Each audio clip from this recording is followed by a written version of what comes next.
এখন কথা হচ্ছে যে আরাফার দিনের রোজা কবে রাখতে হবে, এ বিষয়ে একমত হয়ে যাওয়ার পরে যে ইয়াউমে আরাফা হলো 9 যুলহিজ্জা।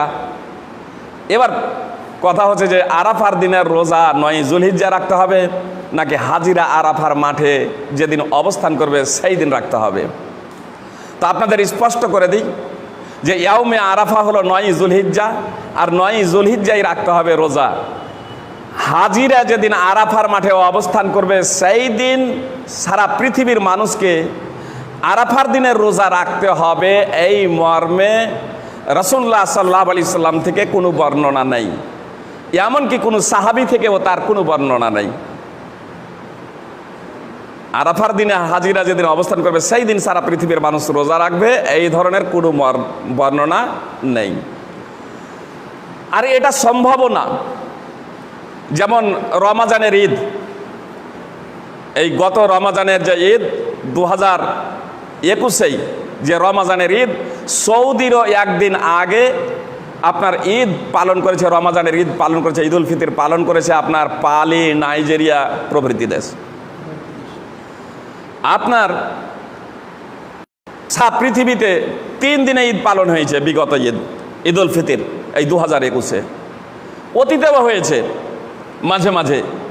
তাহলে সৌদির একদিন আগে যারা ঈদ পালন করছে, আরাফার ময়দানে হাজিরা উপস্থিত হওয়ার আগেই যারা ঈদ পালন করছে, তাদের জন্য কি আরাফার দিনের রোজা নয়? অথচ ইসলাম হলো সার্বজনীন দিন, 1 নম্বর। 2 নম্বর, তর্কের খাতিরে যদি ধরে নেওয়া হয় যে না, যেদিন আরাফার মাঠে হাজিরা পৌঁছাবে সেই দিন রোজা রাখতে হবে, আরাফার সেই দিন রোজা রাখতে হবে, তো এটা নির্ভর করছে কিসের ওপরে? এটা নির্ভর করছে আধুনিক ইলেকট্রনিক প্রযুক্তির ওপরে। আর আধুনিক ইলেকট্রনিক প্রযুক্তি তো রাসূলুল্লাহ সাল্লাল্লাহু আলাইহি সাল্লামের যুগে ছিল না, সাহাবায়ে কেরামদের যুগে ছিল না, তাবেঈনদের যুগে ছিল না। তাহলে কি তারা রোজা রাখেননি? তারা কি রোজা রাখেননি? কিন্তু তারা রোজা রেখেছেন, তারা রোজা রেখেছেন। এর দ্বারা এটা স্পষ্ট হয়ে গেল যে আরাফার দিনে হাজিরা যেদিন উপস্থিত হবে সেই দিন রোজা রাখতে হবে, এ কথাটা যুক্তির মানদণ্ডে অধ্যপে টিকে না। নম্বর 3, হাজিরা আরাফার মাঠে যেদিন যাবে সেই দিন রোজা রাখতে হবে আরাফার। এটা কেন? আরাফার দিনের রোজা কি স্থানের সাথে সম্পৃক্ত? এই বিষয়টা একটু খুব মনোযোগ সহকারে আপনাদেরকে শুনতে বলবো। একটু যদি মনোযোগ সহকারে শুনেন তাহলে আপনাদের কাছে বিষয়টা ইনশাআল্লাহ স্পষ্ট হয়ে যাবে। তার কারণ হলো কতগুলো ইবাদত স্থানের সাথে সম্পৃক্ত, কতগুলো ইবাদত সূর্য ও চন্দ্রের সাথে সম্পৃক্ত, কতগুলো ইবাদত কারণ সমূহের সাথে সম্পৃক্ত, কতগুলো ইবাদত দিনের সাথে সম্পৃক্ত, কতগুলো ইবাদত চাঁদের সাথে সম্পৃক্ত, কতগুলো ইবাদত আবার চাঁদ এবং সূর্যের সাথে সম্পৃক্ত। যেমন আপনাদের বলি রমাজানের রোজা, তো রমাজানের রোজা এটা স্থানের সাথে সম্পৃক্ত নয়, এটা চাঁদের সাথে সম্পৃক্ত এবং সূর্যের সাথে সম্পৃক্ত। যে রমাজানের রোজা চাঁদের সাথে সম্পৃক্ত, রমাজান মাসেই রমাজানের রোজা ফরজ, তো চাঁদের সাথে সম্পৃক্ত এবং সূর্যের সাথে সম্পৃক্ত, স্থানের সাথে সম্পৃক্ত নয়। কতগুলো ইবাদত আছে দিনের সাথে সম্পৃক্ত, তার সম্পর্ক আপনার চাঁদের সাথে নয়, তারিখের সাথেও নয়, আপনার সেটা দিনের সাথে সম্পৃক্ত যে কোনো তারিখে হতে পারে, যে কোনো তারিখে হতে পারে। যেমন সোমবার এবং বৃহস্পতিবারের রোজা, রাসূলুল্লাহ সাল্লাল্লাহু আলাইহি সাল্লাম সোম এবং বৃহস্পতিবার রোজা রাখতেন। যখন রাসূলুল্লাহ সাল্লাল্লাহু আলাইহি সাল্লামকে জিজ্ঞেস করা হলো সোম এবং বৃহস্পতিবারের রোজা প্রসঙ্গে, তখন তিনি বলেছিলেন যে এই সোমবার এবং বৃহস্পতিবার বান্দার আমল আল্লাহ তাআলার নিকটে পেশ করা হয়, আর আমি পছন্দ করি যে আমার আমলটা আল্লাহর নিকটে রোজা অবস্থায় যাতে পেশ করা হয়। তো বৃহস্পতিবার এবং সোমবারের যে রোজা রাসূলুল্লাহ সাল্লাল্লাহু আলাইহি সাল্লাম রাখতেন, তো এটা দিনের সাথে, জি দিনের সাথে, নাহারের সাথে এটা সম্পৃক্ত, দিনের সাথে, আপনার চাঁদের সাথে এটা সম্পৃক্ত নয়, স্থানের সাথেও সম্পৃক্ত নয়। বিশ্বের যে কোনো জায়গাতে যেদিন সোমবার হবে, যেদিন বৃহস্পতিবার হবে, যে কোনো তারিখই হোক না কেন আপনার সেটা রোজা রাখতে হবে। এবার কতগুলো ইবাদত হলো স্থানের সাথে সম্পৃক্ত, যেমন তাওয়াফ, যেমন উমরা। আপনার মক্কা ছাড়া বিশ্বের অন্য কোথাও এ তাওয়াফ এবং উমরা বৈধ নয়, তার কারণ এটা স্থানের সাথে সম্পৃক্ত। তাওয়াফ যেমন কতগুলো ইবাদত আছে কারণের সাথে সম্পৃক্ত, যেমন মসজিদে দাখিলা। যখন মসজিদে প্রবেশ করবেন তখন মসজিদে দাখিলা, তাহিয়াতুল মসজিদ। যখন অজু করবেন তখনই 2 রাকাত তাহিয়াতুল অজু। তো এক একটা জিনিসের সাথে সম্পৃক্ত, সেটা তার সাথেই সংগঠিত হবে। এখন কথা হলো যে আরাফার দিনের রোজাটা এটা স্থানের সাথে সম্পৃক্ত না চাঁদের সাথে সম্পৃক্ত? যারা বলছেন আরাফার মাঠে হাজিরা যেদিন যাবে তার সাথে সম্পৃক্ত, তাহলে আরাফার মাঠের সাথে যদি আরাফার দিনের রোজাটা সম্পৃক্ত হতো, তাহলে আরাফার ময়দান ছাড়া পৃথিবীর অন্য কোথাও বৈধ হতো না। যেমন হজ, কেউ যদি বলেন যে স্থানের সাথেও সম্পৃক্ত, চাঁদের সাথেও সম্পৃক্ত। আরও একটা জায়গায় একটু বিস্তৃত করে দিই যে আরাফার দিনের রোজাটা চাঁদ এবং স্থানের সাথে সম্পৃক্ত। যেদিন আরাফার ময়দানে হাজিরা যাবে, তো আরাফার ময়দানে হাজিরা 9 যুলহিজ্জা, চাঁদকে কেন্দ্র করে আরাফার ময়দানে যাবে। বুঝতে পেরেছেন? তো এই চাঁদ এবং স্থানকে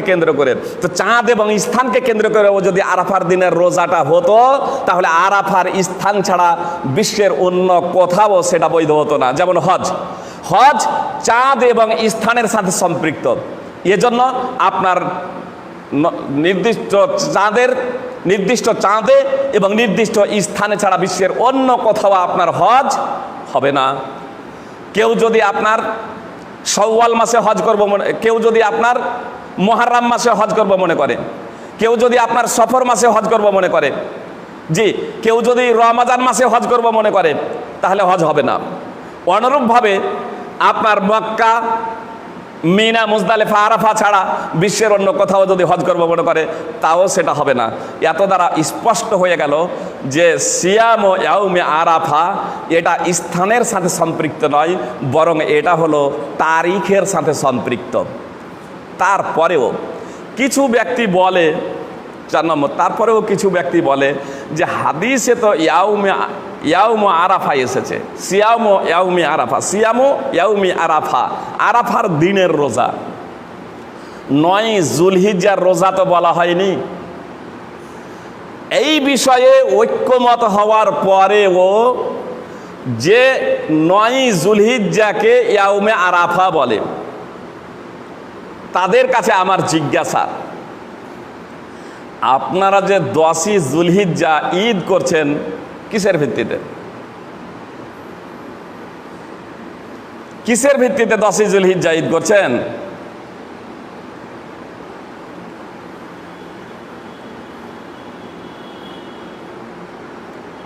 ওখানে তো 10ই যুলহিজ্জা বলা হয়নি, ইয়াউমুন নাহার বলা হয়েছে।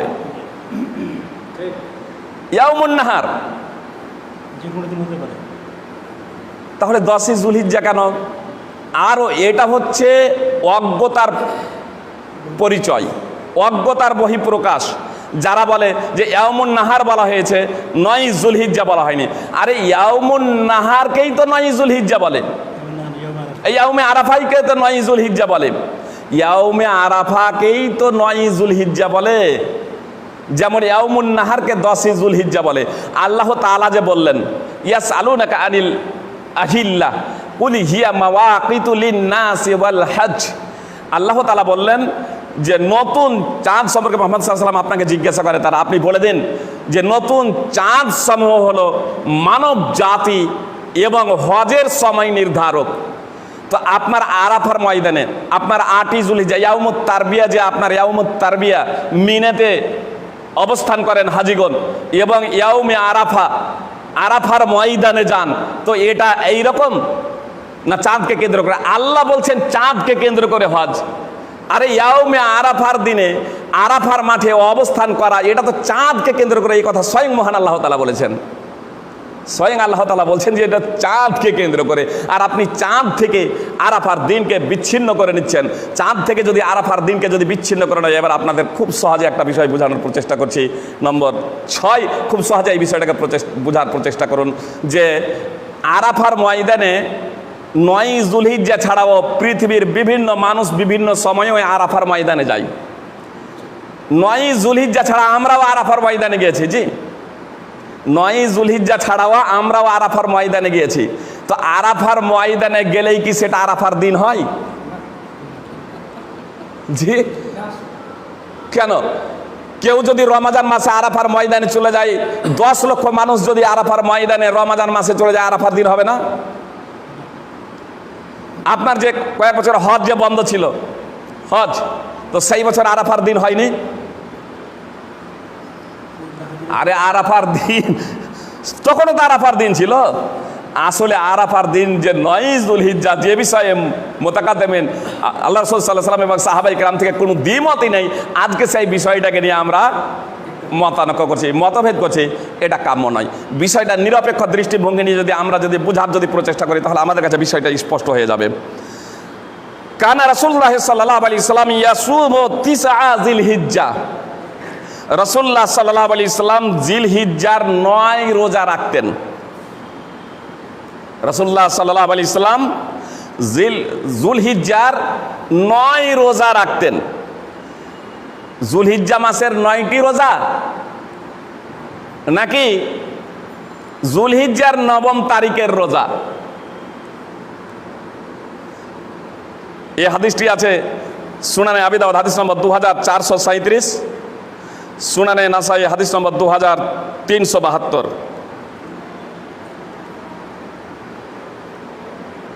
যুলহিজ্জার 9টি যে রোজা, প্রথমত আপনাদের বলি 9 তারিখ না 9টি রোজা যুলহিজ্জা মাসের। এখানে একটা বিষয় বলে দিই যে 9টি ধরেন আর 9ম তারিখ ধরেন, কিন্তু যুলহিজ্জা মাসের এর দ্বারা স্পষ্ট হয়ে গেল যে এটা চাঁদের সাথে সম্পৃক্ত। যুলহিজ্জার আপনার প্রথম দশকের রোজা যে 9 দিন যে রোজা, এটা হলো চাঁদের সাথে সম্পৃক্ত, এটা স্থানের সাথে সম্পৃক্ত নয়। তার কারণ রাসূলুল্লাহ সাল্লাল্লাহু আলাইহি ওয়াসাল্লাম রোজা রাখতে স্পষ্ট আদেশ যে ইয়াসুম, কানা রাসূলুল্লাহ সাল্লাল্লাহু আলাইহি ওয়াসাল্লাম ইয়াসুম 9 জিলহিজ্জা। হাফেজ ইমরান আইয়ুব হাফেজাহুল্লাহ তিনি অত্র হাদিসের অনুবাদ করেছেন 9 যুলহিজ্জা, মানে 9 তারিখ, যুলহিজ্জা মাসের 9 তারিখ। তো 9 তারিখে রোজা রাখতেন। অবশ্যই এ বিষয়ে আপনাদের একটা বিষয় স্পষ্ট করে দিই। মা আয়েশা রাদিয়াল্লাহু তাআলা আনহা বলছেন, মা রাআইতু রাসূলুল্লাহ সাল্লাল্লাহু আলাইহি সাল্লাম সাইমান ফিল আশরে কাত্ত। সহিহ মুসলিম হাদিস নম্বর 1176। হাদিসটি অন্যান্য হাদিস গ্রন্থেও রয়েছে। আর মা আয়েশা সিদ্দিকা রাদিয়াল্লাহু তাআলা আনহা বলছেন যে আমি যুলহিজ্জা মাসের প্রথম দশকে রাসূলুল্লাহ সাল্লাল্লাহু আলাইহি সাল্লামকে কখনো রোজা রাখতে দেখিনি। আল্লাহ রাসূল সাল্লাল্লাহু আলাইহি সাল্লামের অর্ধাঙ্গিনী তিনি বলছেন, আয়েশা রাদিয়াল্লাহু তাআলা আনহা, যে আল্লাহ রাসূল সাল্লাল্লাহু আলাইহি সাল্লাম যুলহিজ্জা মাসের প্রথম দশকে কখনো রোজা রাখেনি। আর আল্লাহ রাসূল সাল্লাল্লাহু আলাইহি সাল্লামের অপর অর্ধাঙ্গিনী বলছেন আল্লাহ রাসূল সাল্লাল্লাহু আলাইহি সাল্লাম যুলহিজ্জা মাসের 9 রোজা রেখেছেন। এর দ্বারা বাহ্যিক অবস্থাতে মনে হচ্ছে যেন হাদিস দুটি পরস্পর বিরোধী, দুটোই হাদিস সহিহ, কিন্তু আসলে পরস্পর বিরোধী নয়। যদি কিসা যেমন ইমরান আইয়ুব হাফিজাহুল্লাহ অত্র হাদিসের ভাবার্থ নিয়েছেন 9 যুলহিজ্জা, যুলহিজ্জা মাসের 9ম তারিখ, অর্থাৎ তেসা তাসে অর্থ 9ম তারিখ, যুলহিজ্জা মাসের 9ম তারিখে রোজা রেখেছেন। তো যেদিন 9ম তারিখ, যুলহিজ্জা মাসের 9ম তারিখে মা আয়েশা রাদিয়াল্লাহু তাআলা আনহার বাড়িতে রাসূলুল্লাহ সাল্লাল্লাহু আলাইহি সাল্লামের বাড়ি পালি পড়েনি। তার কারণ আল্লাহ রাসূল সাল্লাল্লাহু আলাইহি সাল্লামের একাধিক স্ত্রী ছিল, বিভিন্ন জনের কাছে বিভিন্ন দিনে থাকতেন। মা আয়েশা রাদিয়াল্লাহু তাআলা আনহা তার দেখা কথা বর্ণনা করছেন। মা আয়েশা রাদিয়াল্লাহু তাআলা আনহা তার দেখা কথা বর্ণনা করছেন, আর তার অপর স্ত্রী তার দেখা কথা বর্ণনা করছেন, যার ঘরে 9 যুলহিজ্জা পড়েছে। আল্লাহ রাসূল সাল্লাল্লাহু আলাইহি সাল্লাম 9 যুলহিজ্জা রোজা রেখেছেন, আরাফার দিনের রোজা রেখেছেন।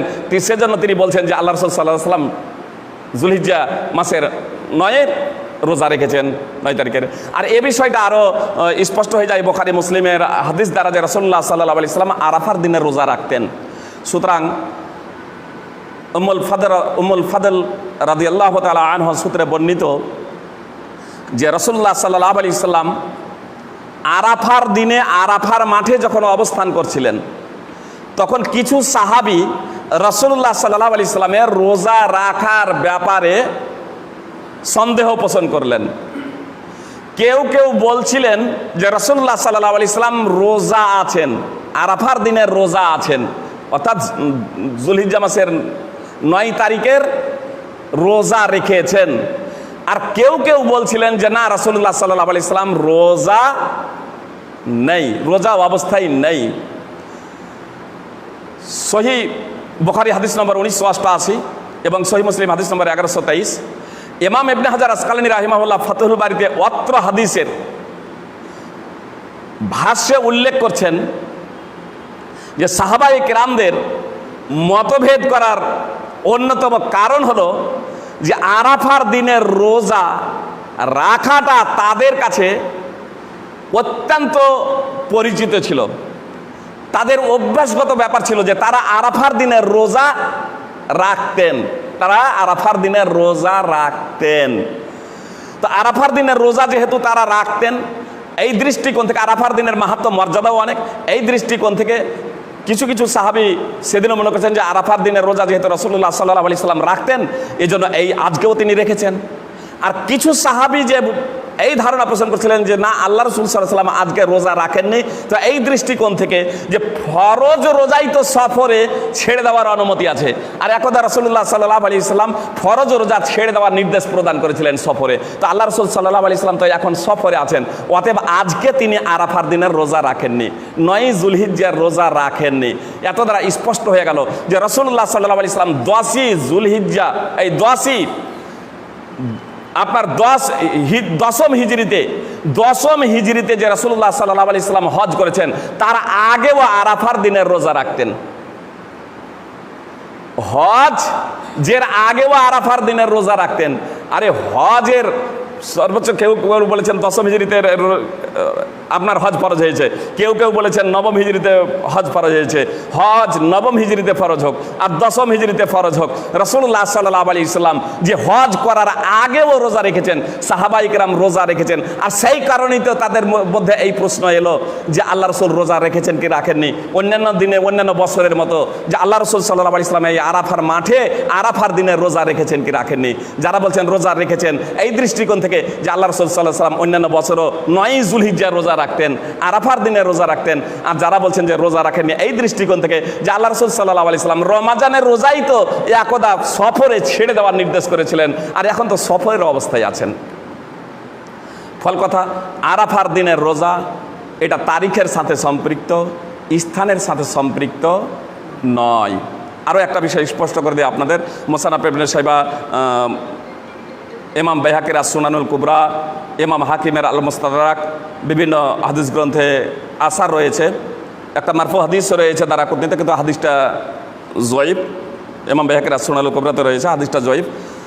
তবে যে আসার রয়েছে আলী রাদিয়াল্লাহু তাআলা আনহু থেকে এবং আব্দুল্লাহ ইবনে আব্বাস রাদিয়াল্লাহু তাআলা আনহু প্রমুখ সাহাবায়ে কেরাম থেকে, তা বিশুদ্ধ সূত্রে প্রমাণিত।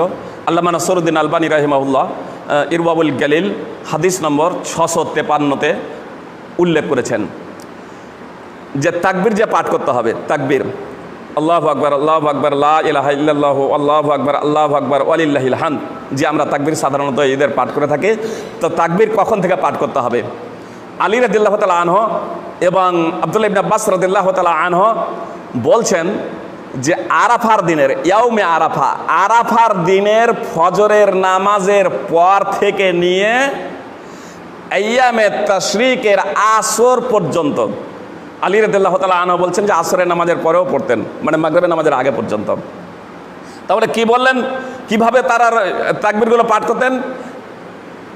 ইয়াউমে আরাফা, ইয়াউমে আরাফার ফজরের নামাজের পর থেকে আইয়ামে তাশরিকের আসর পর্যন্ত পড়তেন।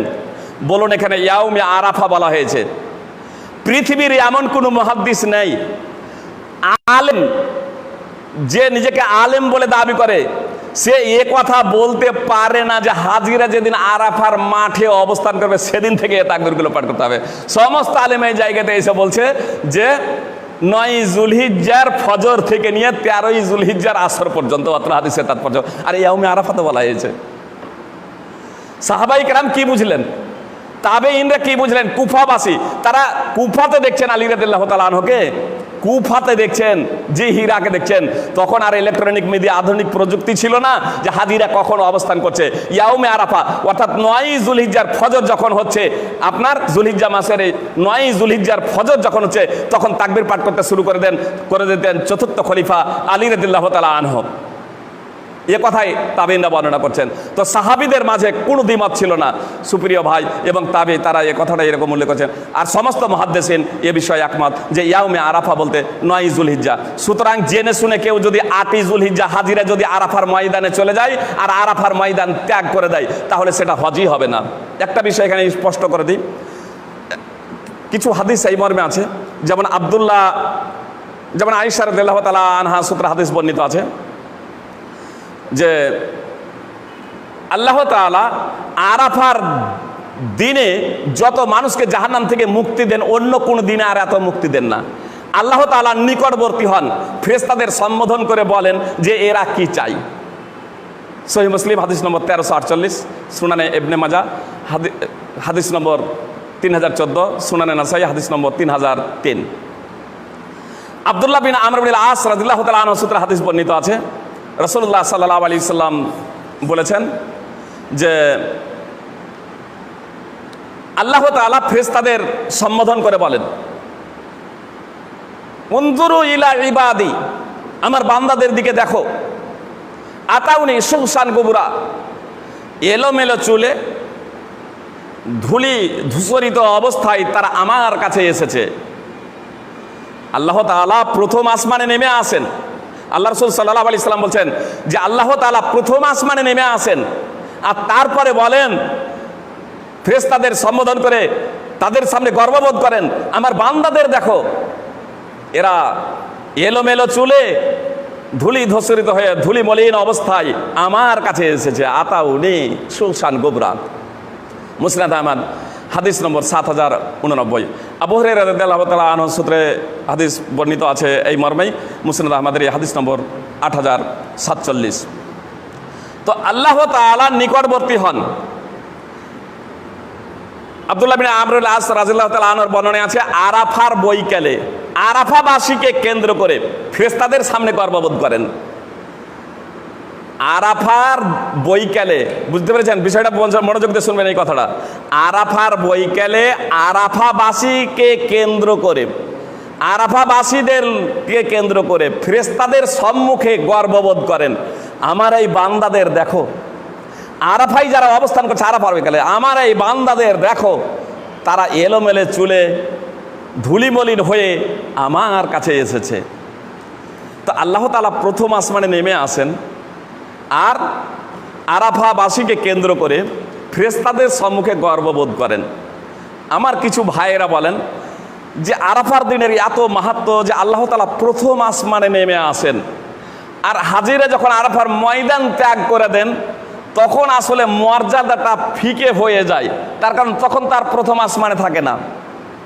জি, আর প্রথম আসমানে নেমে আসেন আর ফেরেশতাদের নিয়ে গর্ববোধ করেন কেন্দ্র করে, এটা সারা বিশ্বের মানুষদেরকে কেন্দ্র করে নয়।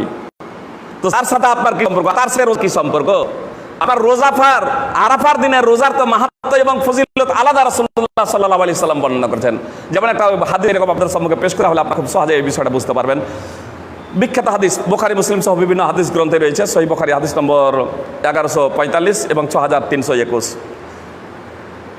আল্লাহ রাসূল সাল্লাল্লাহু আলাইহি সাল্লাম বলছেন, আল্লাহ তাআলা বলেন, মাইয়াদউনি ফাআস্তাজিব লাহ, কে আমার কাছে প্রার্থনা করবে আমি তার প্রার্থনা কবুল করব। অবশ্য অত্র হাদিসে রয়েছে যে রাত্রে যখন 1/3 বাকি থাকে, রাত্রের যখন 1/3 বাকি থাকে, তখন আল্লাহ তাআলা প্রথম আসমানে নেমে আসেন, অতঃপর ঘোষণা দেন, মাইয়াদউনি ফাআস্তাজিব লাহ, আমার কাছে কে প্রার্থনা করবে, আমাকে কে ডাকবে, আমি তার ডাকে সাড়া দেব। মাইয়াসআলুনি ফাউতিয়াহ, আমার কাছে কে চাইবে আমি তাকে দিব। মাইয়াস্তাগফিরুনি, আমার কাছে কে ক্ষমা প্রার্থনা করবে, ফাআগফির লাহ, আমি তাকে ক্ষমা করে দেব। রাত্রের যখন শেষ 1/3 বাকি থাকে, তখন আল্লাহ তাআলা প্রথম আসমানে নেমে এ কথা ঘোষণা করেন। মনে করুন সৌদির যখন রাত্রের শেষ 1/3, তখন অন্য কোথাও দিন না দিন নয়, আমাদের সেই সময় ফজর। তো ওই ফজরের টাইমে যদি ওই আহ্বানটা করি যে সৌদির এখন ওখানে আল্লাহ প্রথম আসমানে নেমে এসেছেন, তাহলে চলবে আমার? এটা আমার জন্য না, ওটা সৌদির জন্য। সৌদির যখন রাত্রের 1/3 বাকি আছে, বিশ্বের অন্য কোথাও দিন আরো দিনেই এরকম ইয়ে করছে প্রার্থনা, সেটা না। জি, অনুরূপভাবে আমার যখন রাত্রের শেষ 1/3 থাকবে, তখন আমার জন্য সেই জিনিসটা, ওর শেষ 1/3 না। অনুরূপভাবে এই বিষয়ে যদি দেখেন আপনার ইয়াউমে আশুরা, 10-এর ইয়াউমে আশুরা তো হাদিসে এসেছে, যে হাদিসে এসেছে ইয়াউমে আশুরা। ইয়াউমে আশুরা বলা হয় 10ই মুহররমকে। আল্লাহ রাসূল সাল্লাল্লাহু আলাইহি সাল্লাম যখন মদিনায় এলেন, ইহুদিরা রোজা রাখছিল। আল্লাহ রাসূল সাল্লাল্লাহু আলাইহি সাল্লাম জিজ্ঞেস করলেন যে তোমরা কেন এই দিনে রোজা রাখছো? ইহুদিরা বলল যে এই দিনে আল্লাহ তাআলা বনী ইসরাইলকে তাদের দুশমনদের হাত থেকে রক্ষা করেছিলেন। সহিহ বুখারীর বর্ণনা, মুসলিমের বর্ণনায় রয়েছে যে আল্লাহ তাআলা মুসা এবং বনী ইসরাইলকে মুক্তি দিয়েছিলেন এই দিনে। এই দিনটা হলো মহান দিন, এবং ফিরাউন এবং তার সৈন্যচারীকে আল্লাহ তাআলা সদল বলে ধ্বংস করে দিয়েছিলেন। মুসা আলাইহিস সালাম আল্লাহ তাআলার শুকরিয়া স্বরূপ এই দিনের রোজা রাখতেন। তখন মুহাম্মদ সাল্লাল্লাহু আলাইহি সাল্লাম বলেছিলেন যে আমি হচ্ছি তার বেশি অগ্রাধিকার। রাসূলুল্লাহ সাল্লাল্লাহু আলাইহি সাল্লাম রোজা রাখলেন এবং রোজা রাখার নির্দেশ প্রদান করেছিলেন। সহিহ বুখারী হাদিস নম্বর 2004, সহিহ মুসলিম হাদিস নম্বর 1130। তাহলে ইয়াউমে আশুরা, আশুরার দিনের রোজার প্রসঙ্গ কার সাথে? ফিরাউনের জুলম নির্যাতন থেকে মুক্তির সাথে। যেদিন আল্লাহ তাআলা মুসা এবং বনী ইসরাইলকে মুক্তি দিয়েছিলেন, সেটা ছিল আপনার মিশরে যেদিন মুক্তি লাভ করেছিলেন। জি, আমাদের একদিন আগে চাঁদ উঠে আমরা মুহররমের রোজা রাখি, 10ই মুহররম, আমাদের চাঁদকে কেন্দ্র করে, তাদের চাঁদকে কেন্দ্র করে নয়। কেউ যদি বলেন যে আচ্ছা ঠিক আছে ভাই, আজ থেকে আমি ওই মিশরের চাঁদকে কেন্দ্র করে করব, রাসূলুল্লাহ সাল্লাল্লাহু আলাইহি সাল্লাম কখনো মিশরে কবে চাঁদ দেখা গিয়েছে এটা অনুসন্ধান করেননি। সাহাবায়ে কেরামকে অনুসন্ধান করতে বলেননি, যেহেতু মিশরের সাথে এটা সম্পৃক্ত, এর দ্বারা এটা বোঝা গেল ইয়াউমে আশুরা যেহেতু 10ই মুহররমকে কেন্দ্র করে, অনুরূপভাবে ইয়াউমে আরাফা হচ্ছে 9ই যুলহিজ্জাকে কেন্দ্র করে। 9 তারিখ স্থানের সাথে সম্পৃক্ত নয়, তারিখের সাথে এটা সম্পৃক্ত। আল্লাহ তাআলা জমিয়তে আহলে হাদিসের আব্দুল হামিদ ফাইজি, যে আব্দুল হামিদ ফাইজি একজন মাদানী আছেন, আব্দুল হামিদ আল ফাইজি আল মাদানী হাফেজাহুল্লাহ, আল্লাহ তাআলা তার জ্ঞানকে আরও বৃদ্ধি করে দিক। তিনিও বলছেন যে 9ই যুলহিজ্জা আপন আপন দেশের চাঁদের সাথে 9ই যুলহিজ্জা আরাফার দিনে রোজা রাখবেন। আমাদের আব্দুল হামিদ ফাইজি এক উত্তর 24 পরগনার আছেন। আমাদের ভাই আব্দুল্লাহ সালাফি হাফেজাহুল্লাহর সংগঠনেরই একজন বিশিষ্ট কর্মী, এবং উত্তর 24 পরগনার আমার জানা মতে সব থেকে বড় আলেম, মানে ওই জমিয়ত আহলে হাদিসের। তিনি আগে সন্দেহ পোষণ করতেন, হাজিরা যেদিন আরাফার মাঠে অবস্থান করবে সেই দিন রোজা রাখতে হবে আরাফার দিনের। আলহামদুলিল্লাহ, ইদানিং ওর একটা পোস্ট এরকম আমি পড়লাম, তিনি কপি করেছেন এবং তিনি এই বিষয়টাকে প্রাধান্য দিয়েছেন এবং খুব তথ্যবহুল আলোচনা করেছেন যে আরাফার দিনের রোজা এটা স্থানের সাথে সম্পৃক্ত নয়, এটা হচ্ছে তারিখের সাথে সম্পৃক্ত।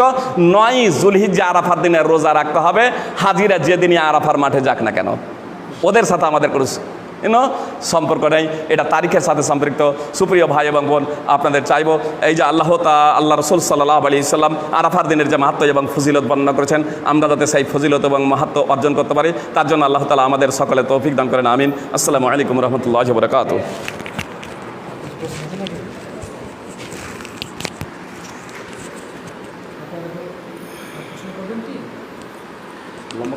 ওয়ালাইকুম আসসালাম রহমতুল্লাহি ওয়া বারাকাতুহু। সম্মানিত প্রিয় দর্শক এবং শ্রোতা বন্ধুরা, আজকে আমাদের শায়েখের আলোচনা থেকে যেটা স্পষ্ট হলাম, জানতে পারলাম, সেটা হচ্ছে আমি দুটো বিষয় এখানে আপনাদের সামনে বলবো।